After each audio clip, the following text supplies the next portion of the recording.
찬송 301장 찬송입니다.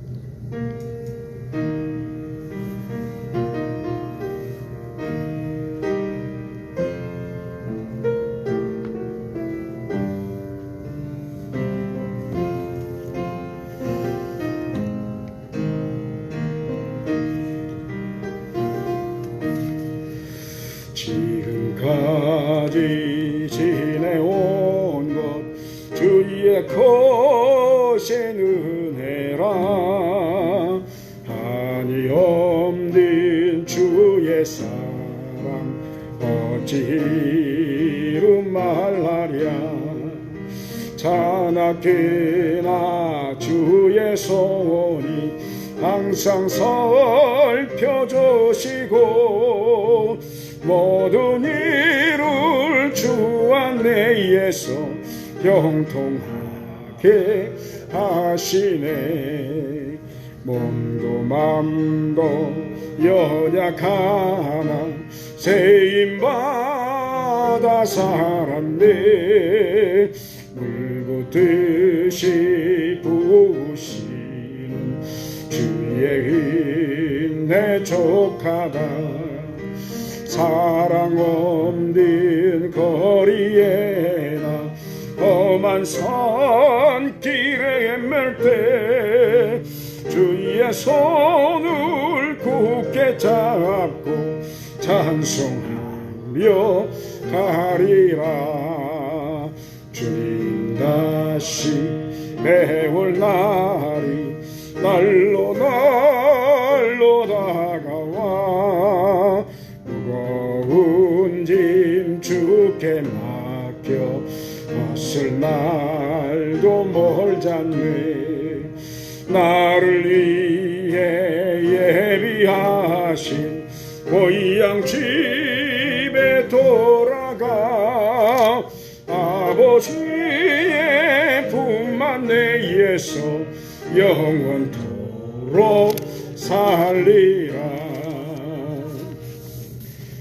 아멘. 찬송가 302장 찬송하겠습니다. 찬송 302장 찬송입니다.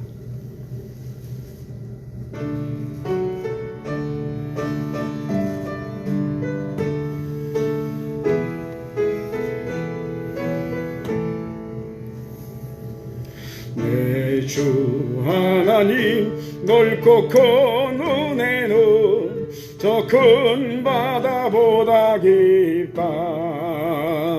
너고 닥주를 끌러 깊은 데로 저 한가운데 가보라.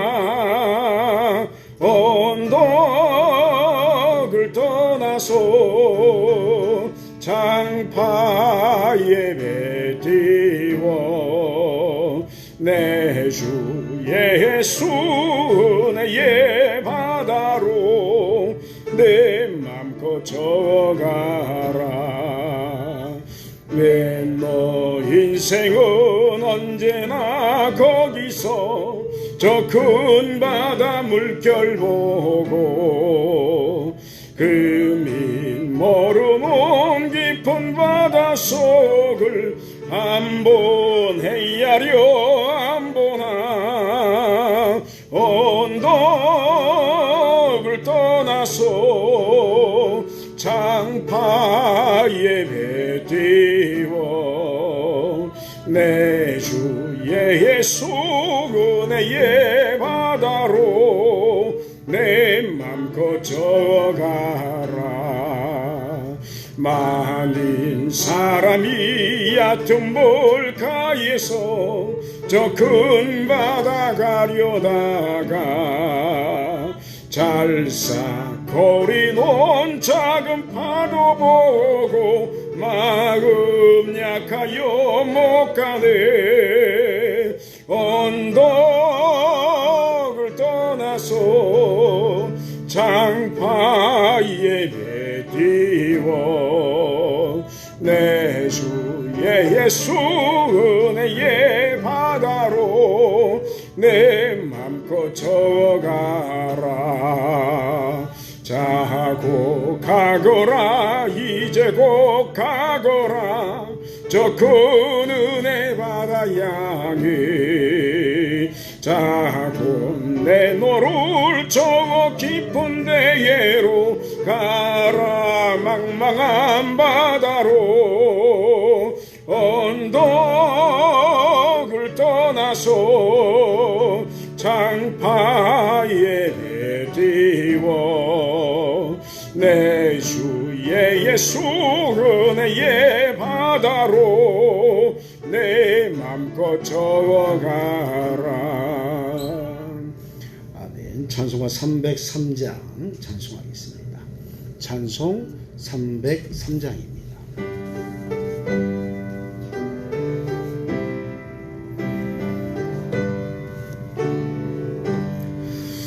날 위하여 십자가에 중한 고통 받으사 대신 죽은 주 예수의 사랑하신 은혜요 고배로운 피를 흘려 영영 죽을 죄에서 구속함을 받은 우리 어찌 찬양 안 할까.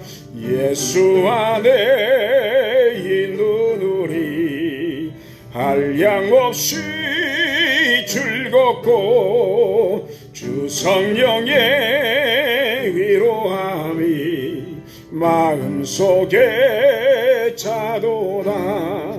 전국 음악 소리 같은 은혜로운 그 말씀 끊임없이 듣는 우리 어찌 찬양 안 할까. 우리 시간이 됐으므로 반주에 맞춰서 묵상 기도 드리심으로 수요일밤 기도에 하나님께 드리도록 하겠습니다. 다 같이 기도 드리도록 하겠습니다.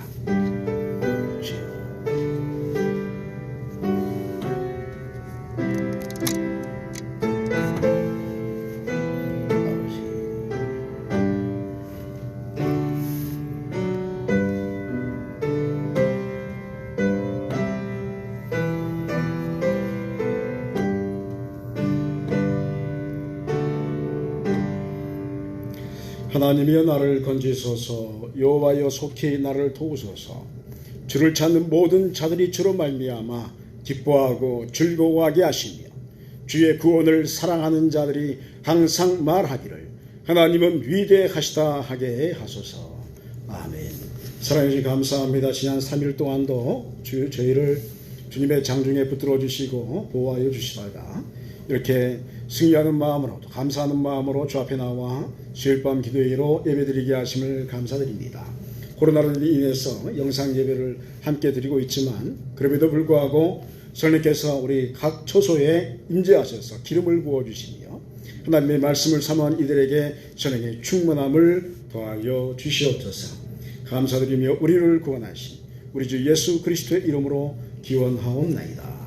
아멘. 아멘. 하나님의 은혜에 우리 찬송하겠습니다.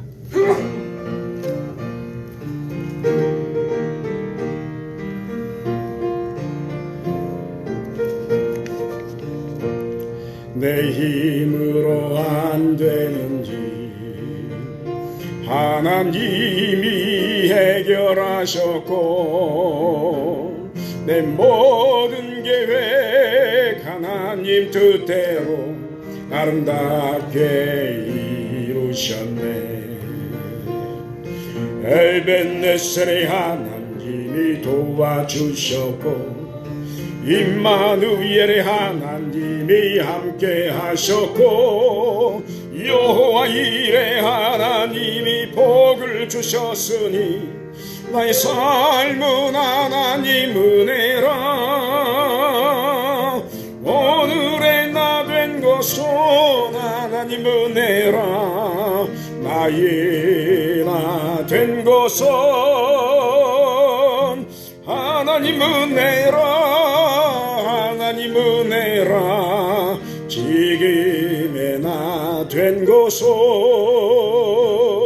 미련하고 부족한 나를 하나님이 불러주셨고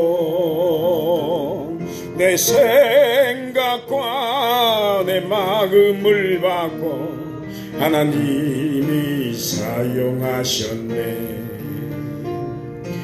여호와 라파가 하나님이 치료하셨고 엘로힘의 하나님의 능력 주셨고 여호와 샬롬 하나님이 평강을 주셨으니 나의 삶은 하나님 은혜라.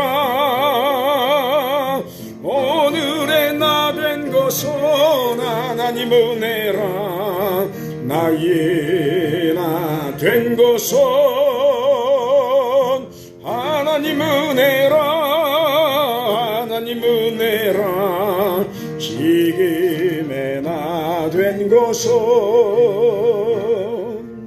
우리 아시마의 통성으로 기도하시겠는데 나라 민족을 위해서 기도하기를 원합니다. 코로나로 인해서 모든 것이 얼어붙었고 어려움을 당하는 이 한파 속에서 하나님께서 자비와 긍휼을 베풀어 주셔서 다시 한번 모든 것이 회복되게 하시고 또 우리 배우들의 주의 이제는 회복시켜 달라고 한국교회를 회복시켜 주시고 우리 송민교회를 회복시켜 주시고 전쟁에 충만한 하나님의 사람들이 세워져서 다시 한번 이 나라의 이 민족의 붕의 역사가 시작되게 해달라고 그리고 북녘의 어둠이 물러가고 그리스도의 복음 안에서 평화로운 통일이 이루어지게 해달라고 기도하시고 우리 송민교회도 하나님의 일꾼들을 세워달라고 우리 하시마의 통성으로 기도하시겠습니다. 사랑과 자비가 많으신 주 하나님 아버지 감사합니다. 오늘도 아버지 이렇게 수요반 예배로 저희 앞에 모여서 기도하며 주님을 찬송할 수 있는 은혜의 시간들을 주심을 감사합니다. 주여 코로나로 인해서 전 세계가 팬데믹의 그런 고통 속에 빠져 있고 정말 아버지 모든 것이 소통 불통이 되어지고 어려움을 처했지만 그럼에도 불구하고 하나님의 그 놀라운 역사는 우리 가운데 계속되는 줄 믿습니다. 주여 하나님의 살아계심을 나타내 보여주시고 아버지 이 민족이 또 한국교회가 다시 한번 위상을 회복하고 또 살아가는 은혜가 있게 하옵소서.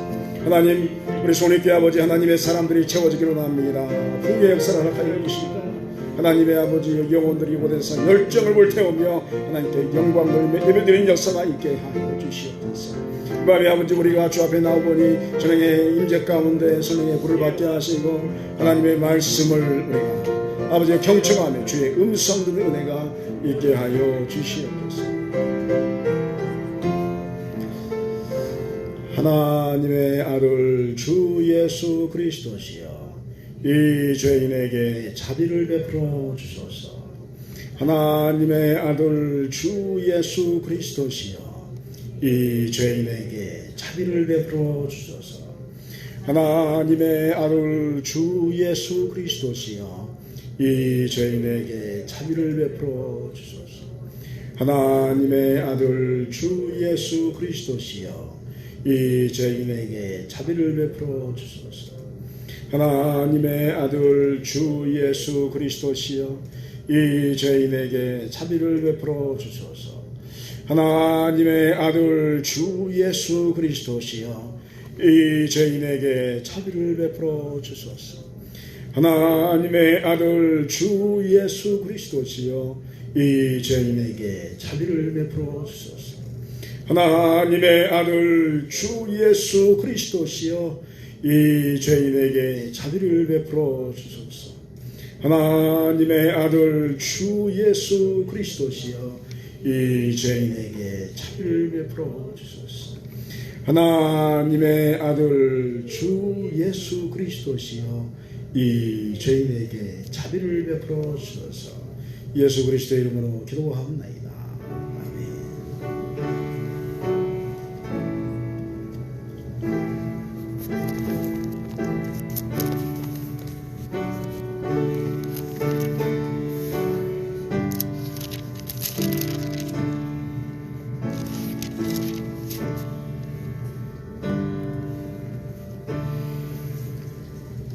이 시간 우리에게 주신 하나님의 말씀은 신약성경 로마서 2장 12절로 16절의 말씀을 보도록 하겠습니다.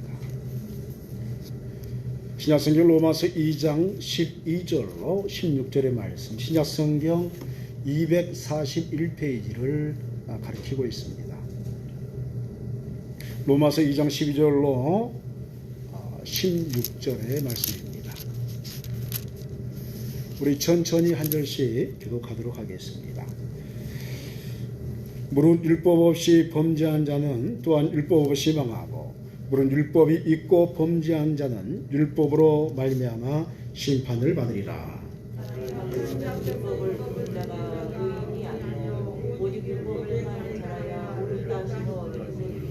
율법 없는 이방인이 본성으로 율법의 일을 행할 때에는 이 사람은 율법이 없어도 자기가 자기에게 율법이 되나니, 이런 이들은 그 양심이 교배가 되어 그 생각들이 서로 혹은 고발하며 혹은 변명하여 그 마음에 새긴 율법의 일을 나타내느니라. 16절 함께 하겠습니다. 곧 나의 복음에 이른 바와 같이 하나님이 예수 그리스도로 말미암아 사람들의 은밀한 것을 심판하시는 그날이라. 아멘. 오늘 예배를 통해서 믿음의 역사가 여러분의 영혼에 그대로 임하시기를 주의 이름으로 축원드립니다. 오늘 본문은 율법의 이 말씀을 통해서 심판의 자격을 얻는 자와 또 말씀이 없어서 이 양심의 법으로 망하는 자들에 대한 이야기를 하고 있습니다. 율법이 있으면 율법을 지켜 행해야 합니다. 여기에서 율법은 기본적으로 하나님의 말씀을 의미합니다. 그런데 구약의 말씀은 모두 지킬 수 없다는 능력의 한계점이 있습니다. 사람의 능력으로 율법을 지킬 수 없습니다. 반면에 이 율법이 아예 없는 불신자들의 경우에는 양심의 법이 있어서 모두 망하게 된다. 양심의 법으로부터 자유할 사람은 아무도 없다. 이렇게 말씀합니다. 그렇다면 이런 율법이 있어도 심판을 받아야 하고, 또 양심의 법에 적용되면 아예 망할 수밖에 없는 인간이라는 이 존재의 아이러니함이 우리에게 절망으로 다가오게 됩니다. 이때 어찌해야 합니까? 율법이 있어도 심판을 받고 율법이 없는 자는 양심의 더 예리한 법으로 망하게 된다. 오늘은 이 부분을 조금 더 살펴서 이 두 가지의 어려움으로부터 구원받을 수 있는 길이 무엇인지를 오늘 잠시 살피고자 합니다. 먼저는 율법의 문제에 대해서 살피기를 원합니다. 율법은 무엇입니까? 그것은 하나님의 선택함을 받은 백성들이 마땅히 지켜야 할 명령의 말씀입니다. 명령을 지키지 않으면 법을 어겼기 때문에 처벌을 받게 됩니다. 그러므로 율법은 하나님의 명령의 말씀이므로 무조건 지켜야 하나님을 뵐 수가 있습니다. 13절에 하나님 앞에서는 율법을 듣는 자가 의인이 아니요 오직 율법을 행하는 자라야 의롭다 하심을 얻으리니라고 말씀하시고 있습니다. 여러분, 인생의 가장 중요한 것은 무엇일까요? 우리가 어디에 있든지 무엇을 하든지 온 우주의 주인 되신 하나님의 인정을 받는 것이 가장 중요할 줄 믿습니다. 인정받으면 인생은 형통하게 됩니다. 그렇다면 어떻게 해야 우리가 인정받을 수 있습니까? 그것은 먼저 하나님을 만날 수 있어야 합니다. 하나님을 만난다는 것은 특별한 은혜의 역사 안으로 들어서는 것을 의미합니다. 문제는 하나님을 아무나 만날 수 없다라는 것에 있습니다. 왜 아무나 하나님을 만나지 못하는 것일까요? 왜냐하면 하나님은 거룩하신 분이시기 때문입니다. 반면에 인간은 죄인으로서 거룩하지 못한 존재임을 우리가 알 수가 있습니다. 그러므로 하나님을 만나려는 인간은 먼저 거룩한 존재, 즉 의로운 사람이 되어야 합니다. 그러기 위해서 하나님께서 만드신 율법의 계명들을 모두 지켜낼 수 있어야 합니다. 그런데 문제는 여기에서 발생합니다. 그것은 의로움을 이루는 율법을 지켜 행함은 죄인된 인간의 능력으로는 이룰 수도 없고 다가설 수도 없다는 그 점에 있습니다. 예를 들어서 비유가 조금 먼 비유지만, 예를 들어서 이제가 초등학교 1학년에 입학한 아이에게 그 아이를 갑자기 작년이 어른들이 다니는 회사에 집어넣어 보세요. 그러면 그 아이가 그 세계에서 잘 적응할 수 있을까요? 적응하지 못합니다. 능력이 안 되기 때문에 이 아이는 거기서 망합니다. 아이가 작년들의 행하는 일들을 감당하게 하려면 먼저 교육과정을 철저하게 거치게 해야 합니다. 초등학교에 들어가야 하고 졸업하고 중학교에 들어가고 고등학교에 들어가고 그리고 대학에 가서 여러 가지 경험들을 한 뒤에야 그제서야 사회 초년생으로서 발을 내딛는데 그렇게 교육받은 사람도 사회 초년생으로서의 삶을 살아가기에 만만치가 않습니다. 얼마나 많은 어려움들이 있습니까? 그러면서 나이가 먹어가면서 점점점 자기의 역량을 발휘하는 것이 인생의 순리입니다. 이와 같이 율법은 죄인된 인간에게 감당할 수 없는 문제라고 볼 수가 있습니다. 그래서 구약의 사람들은 이 중한 율법을 감당하지 못해서 절망했던 것입니다. 그러나 분명한 사실은 율법을 행할 수 있어야 의로운 자다라고 불림을 받습니다. 이 말씀은 오늘날 그리스도인들에게 적용하면 어떻게 될까요? 교회에 다니는 것만으로 의롭게 될 수 없다라는 것입니다. 예배를 드립니다. 많은 횟수의 예배를 드리고 기도를 합니다. 그러나 하나님께서 성도에게 들려주시는 말씀을 행하지 못하면 그 영혼은 의롭다 불림을 받지 못합니다. 구원받은 자는 구원받은 자로서의 행함이 있어야 합니다. 예배를 드렸으면 그 은혜로 세상 가운데서 빛과 소금의 역할을 감당할 수 있어야 합니다. 그러므로 의로움은 예수 그리스도의 이름으로 말씀을 실천하는 것에 있음을 알아야 합니다. 그러나 교회 시대를 살고 있는 우리에게도 이러한 것은 여전히 말씀을 행할 수 있는 능력이 우리에게 없다는 점이 있습니다. 우리가 어떻게 이 문제를 해결할까요? 능력은 안 되고 말씀은 행해야 되겠는데 어떻게 이 문제를 우리가 해결할 수 있는 것입니까? 본문을 살피면 또 하나의 법을 우리에게 이야기합니다. 그것은 양심의 법입니다. 세상 사람들은 나는 예수 그리스도의 말씀을 몰랐기에 심판을 받을 수 없다. 이건 불공평하다라고 말하려고 합니다. 그러나 본문은 율법이 없는 자들에게는 이미 자연의 율법인 양심의 법이 있음을 분명하게 말씀하고 있습니다. 15절에 이런 이들은 그 양심이 증거가 되어 그 생각들이 서로 혹은 고발하며 혹은 변명하여 그 마음에 새긴 율법의 행위를 나타내느니라고 말씀하고 있습니다. 세상 사람들은 핑계할 수 있습니다. 나는 말씀을 몰랐다. 그래서 죄가 없다. 라고 말합니다. 그러나 율법은 기본적으로 하나님께서 만들어 놓으신 양심의 법에서 벗어나서 하나님 앞에 의롭게 사는 것을 기록한 것이라고 말할 수 있습니다. 결국 양심은 인간이라는 존재 안에 누구에게나 있는 것입니다. 양심은 하나님의 음성을 듣는 기본적인 도구입니다. 하나님께서 저와 여러분에게 어떻게 이야기합니까? 기본적으로 말씀을 들음에도 불구하고 그 말씀이 양심을 통해서 우리에게 하나님의 음성을 듣게 합니다. 말씀을 읽을 때도 말씀이 양심을 통해서 우리에게 이야기하심을 듣고 예배 드릴 때에도 성령께서 임하셔서 우리의 양심을 건드리며 이야기하십니다. 그러므로 양심은 하나님께서 각 영혼에게 이야기하시는 고유하고도 기본적인 말씀의 도구다라고 말할 수가 있습니다. 그런데 이 양심은 율법보다 더 예민합니다. 말씀이 이야기하지 않는 것도 양심은 이야기합니다. 물론 율법도 예민하지만 양심은 각 사람의 모든 상황에 대해서 분명하게 우리에게 지적하고 이야기하는 것을 볼 수 있습니다. 그래서 사람이 나쁜 짓을 하면 뭐가 찔렸다고 하죠? 양심이 찔렸다 이렇게 말합니다. 이 법은 예수 그리스도를 믿는 성도나 불신자나 할 것 없이 동일한 것입니다. 누구에게나 양심이 있습니다. 양심은 죄를 알게 합니다. 그럼에도 불구하고 인간은 죄인이기에 양심을 무시하면서 죄를 짓게 됩니다. 인간의 습성이 그렇습니다. 그런데 어떻습니까? 죄의 삭은 사망이다. 양심의 법에 걸리면 사망의 형벌을 피할 수가 없습니다.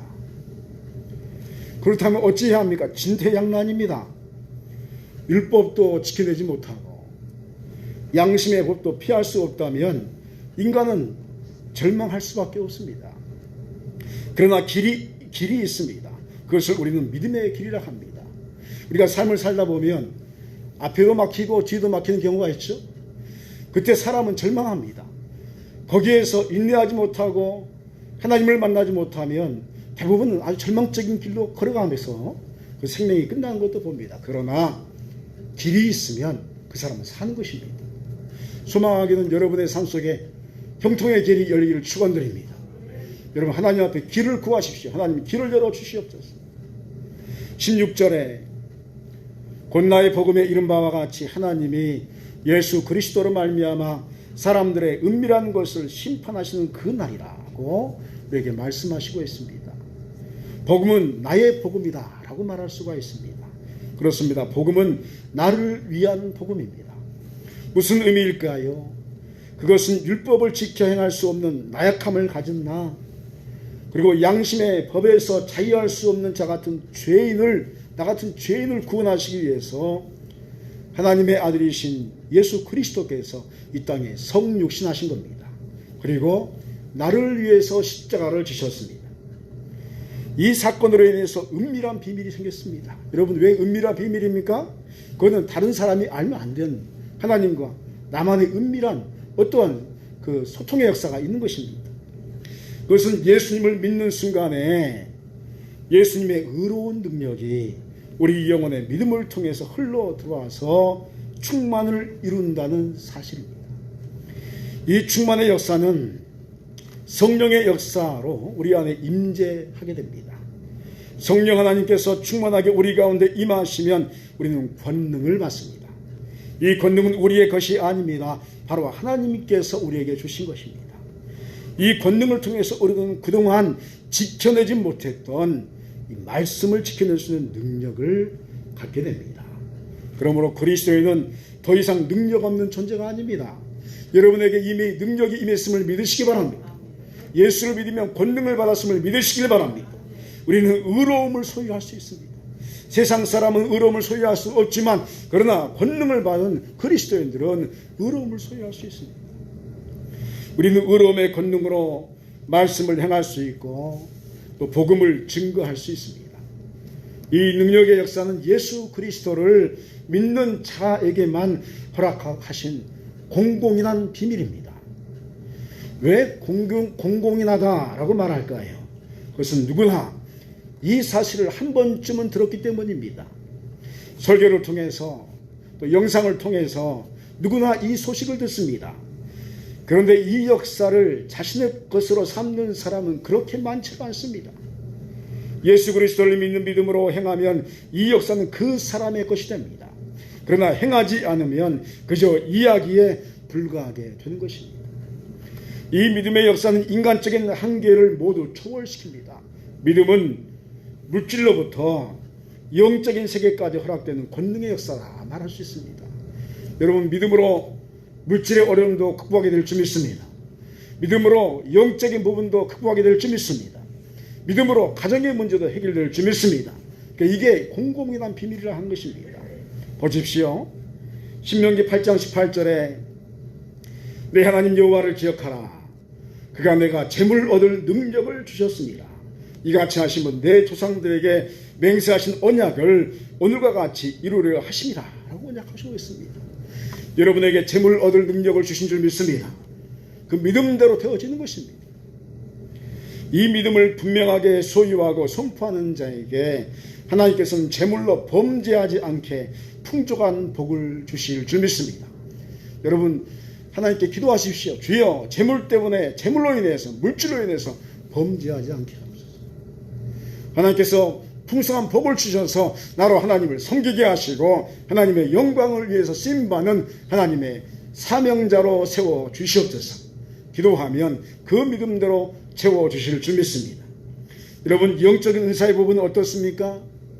야고보서 1장 17절에 온갖 좋은 은사와 온전한 선물이 다 위로부터 빛들의 아버지께로부터 내려오나니 그는 변함도 없으시고 회전하는 그림자도 없으시니라 하고 우리에게 분명하게 말씀합니다. 믿음의 역사는 이처럼 하나님으로부터 말씀을 행할 수 있는 은사와 능력의 선물들을 허락받게 하는 것입니다. 그러므로 우리에게 유일한 희망은 무엇입니까? 예수 그리스도 안에서 말씀을 행하는 것에 있는 줄 믿습니다. 바로 예수 그리스도의 이름을 믿는 믿음을 통해서 은사와 능력을 구하고 나가면 하나님께서 권능을 우리에게 선물로 허락해 주시는 것입니다. 이렇게 우리는 말씀의 의로움을 얻게 되고 이 의로움은 하나님을 우리의 삶 한복판에서 만나 뵙게 된 은혜를 누리게 되는 것입니다. 믿음은 양심을 초월하고 율법을 초월해서 참된 말씀의 역사를 우리의 삶에 완성시키는 하나님의 역사입니다. 그래서 이것을 우리의 기쁨의 소식인 복음이라고 부르는 것입니다. 여러분의 믿음의 이 복음의 복된 역사가 그대로 강복되어지시기를 주의 이름으로 축원드립니다. 기도하시겠습니다. 사랑과 자비의 주 하나님 아버지, 믿음으로 말씀을 행하여서 의로움을 얻는 것이 무엇인지 우리로 알게 하심에 감사를 드립니다. 주님, 율법과 양심의 법에 매인 자가 되지 않게 하여 주시옵소서. 오직 예수 그리스도 안에 있는 비밀의 법인 믿음으로써 모든 것을 완성시켜서 하나님께 영광 돌리는 하나님의 사람들이 다 되게 하여 주옵소서. 소망하기는 우리 교회 모든 성도들이 믿음으로써 말씀으로써 승리하는 삶을 살아가게 하여 주시옵소서. 감사드리며 예수 그리스도의 이름으로 기도하옵나이다. 아멘. 할렐루야. 우리 앞뒤 자로 인사하겠습니다. 반갑습니다. 사랑합니다. 축복합니다. 다시 한번 인사하겠습니다. 반갑습니다. 사랑합니다. 축복합니다. 교회 소식 알려드리겠습니다. 우리 이제 날씨가 이제 이게 춥긴 해도 봄 냄새가 조금씩 납니다. 그래서 이제 뭐 2월 되고 2월 올해 설 지나면 이제 서서히 봄이 찾아오지 않을까 하는 그런 마음이 있습니다.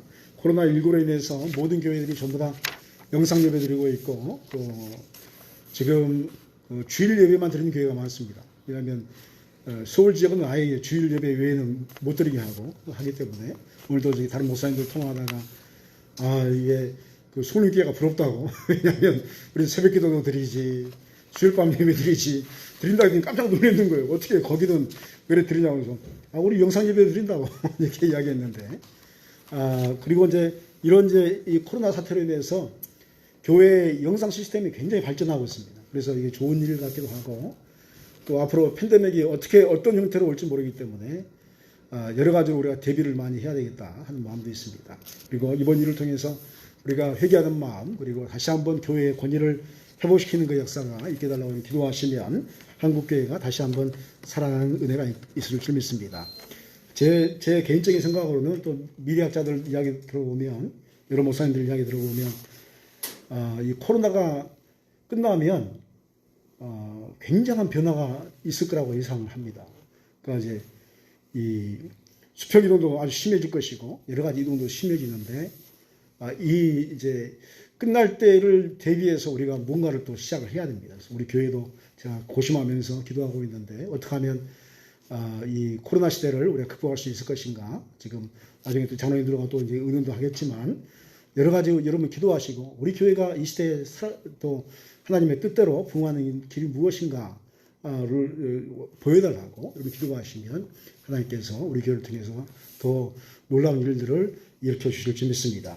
위에서 기도해 주시고 우리 이제 연세대 있으신 우리 성도님들이 이제 자꾸 이렇게 넘어지셔서 이렇게 허리 아프시고 또 뼈가 부러지시고 하시는 분들이 많이 계시는데 건강케 해달라고 기도해 주시고 여러분도 주위에 또 한번 혹시 한번 살펴보시면 저도 계속 개인적으로 돌아다니는데 전화도 안 받으시고 또 집에도 안 계시는 경우도 있습니다. 그래서 또 저기 자녀분들에게 전화하기도 하고 그렇게 하고 있는데 겨울을 잘 지내서 건강한 모습으로 우리가 또 신앙생활할 수 있도록 여러분 기도해 주시기 바랍니다. 다 같이 찬송가 288장 찬송하겠습니다. 찬송 288장입니다.